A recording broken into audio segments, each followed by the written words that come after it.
Assalamualaikum warahmatullahi wabarakatuh. Alhamdulillah wassalatu wassalamu ala rasulillah wa ala alihi wa sahbihi wa wa ba'du. Ada sejumlah asumsi analisa tentang seperti apa nanti krisis 2030 itu akan melanda ya. Salah satunya adalah teori tentang siklus kehidupan, di mana dalam siklus kehidupan itu akan ada proses pengulangan ya. Betul bahwa siklus kehidupan itu bisa menjadi pelajaran dari siklus yang paling ringan, siklus yang pendek maupun menengah maupun yang sifatnya jangka panjang. Siklus yang pendek contoh dalam satu hari 24 jam. 24 jam itu kita punya siklus tidur, bangun, makan, minum, mandi, beraktivitas, bekerja, istirahat. Kita punya siklus capek, semangat, kita punya siklus energik ya. Ini siklus yang paling pendek. Nanti ada siklus pekanan, Senin, Selasa, Rabu, Kamis, Jumat, Sabtu, Ahad. Tidak semua hari sama. Ada hari yang ringan, ada hari yang berat, ada hari yang menyenangkan, ada hari yang membuat kita merasa stres dengan pekerjaan. Nanti ada siklus bulanan. Itu ada tanggal 1, 2, 3, 4 sampai tanggal 30 atau 31. Maka semua tanggal tentu tidak sama. Ada hari tanggal-tanggal yang menyenangkan bagi para pekerja ketika tanggal muda, tetapi ada juga tanggal-tanggal yang cukup berat di tanggal-tanggal tua. Ya, nanti ada siklus kita harus bayar SPP anak kita, ada siklus kita harus membayar pulsa listrik atau HP kita, ada siklus kita harus membayar iuran RT atau kewajiban ini itu, cicilan ini itu siklus dalam bulanan. Nanti ada siklus tahunan, Januari, Februari, Maret, April sampai Desember, itu suasana kita berbeda. Ada bulan-bulan di mana kita berat sekali, ada bulan-bulan yang kita sangat menyenangkan. Ya, bagi pedagang, bagi pekerja, bagi pebisnis, bagi para politisi tentu beda bulan-bulan itu. Nanti ada siklus 5 tahunan. Kalau di kita ada pilpres, pileg, pada situasi seperti itu suhu politik pasti memanas. Seperti sekarang ini kita mungkin reda, tapi nanti ada siklus di mana suhu politik begitu panasnya.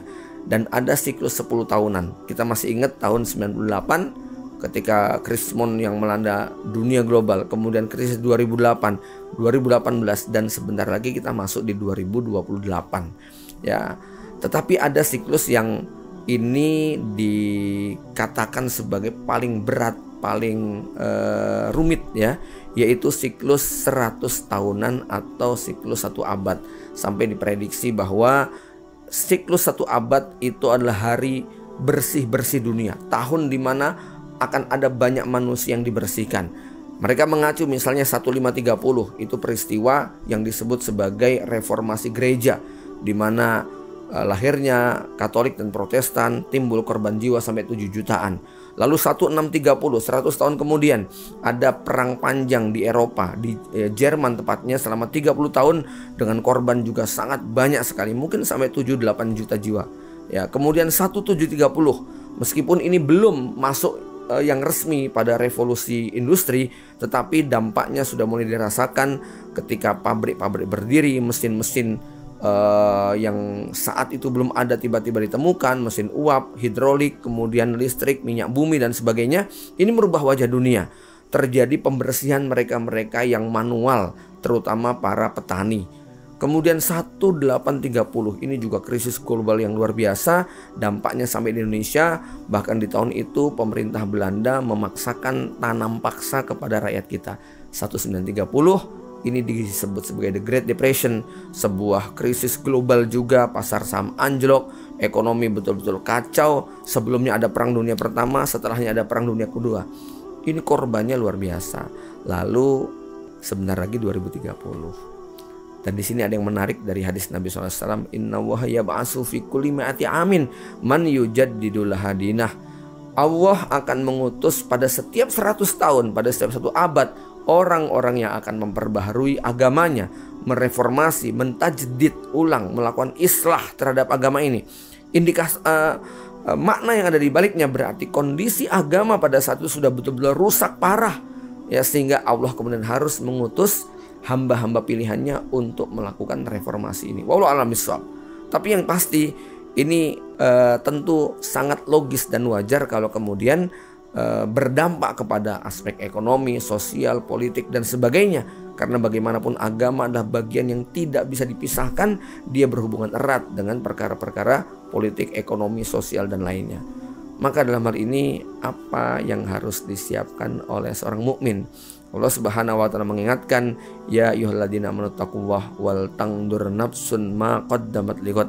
Wahai orang-orang yang beriman, bertakwalah kepada Allah, dan setiap jiwa hendaknya memperhatikan apa yang sudah dipersiapkan untuk menghari esok. Saya lebih memberikan rekomendasi agar kita menyiapkan hal-hal di semua aspeknya, bukan hanya sekedar ilmu knowledge, tetapi kita juga dianjurkan untuk punya skill baru, keterampilan baru, keahlian baru, yang kemudian kita tidak semata bergantung dengan apa yang ada sekarang. Karena kita tahu, digambarkan bahwa manusia ke depan agak mirip dengan aplikasi yang ada di HP. Pilihannya ada dua, update atau delete. Kalau kita tidak mau melakukan perubahan, tidak mau meningkatkan kualitas kita, maka sudah menjadi keniscayaan sebagaimana yang hari ini kita saksikan, berapa banyak orang yang kemudian tak lagi dipakai, tak lagi digunakan. Mereka sudah digantikan oleh AI, oleh robot, oleh teknologi-teknologi yang begitu meringkas tenaga manusia kasar. Maka tepat ketika Nabi mengatakan ihris alama yang fauka, bersemangatlah engkau untuk mengerjakan hal-hal yang bermanfaat. Wasta'in billah, minta tolong kepada Allah. Wala ta'jaz, jangan pernah merasa lemah. Maka satu ayat dan satu hadis ini adalah menjadi modal penting bagi seorang mukmin. Dia harus menjadi mukmin yang kuat, dia harus banyak belajar berbagai macam keterampilan baru. Dia harus siap dengan segala perubahan, karena memang ke depan bukan yang kuat, bukan yang kaya, tetapi mereka yang punya kemampuan untuk beradaptasi dengan segala perubahan. Maka semua bekal yang kita punya ini akan sangat bermanfaat ya untuk menghadapi semua perubahan-perubahan itu. Barakallahu fikum. Assalamualaikum warahmatullahi wabarakatuh.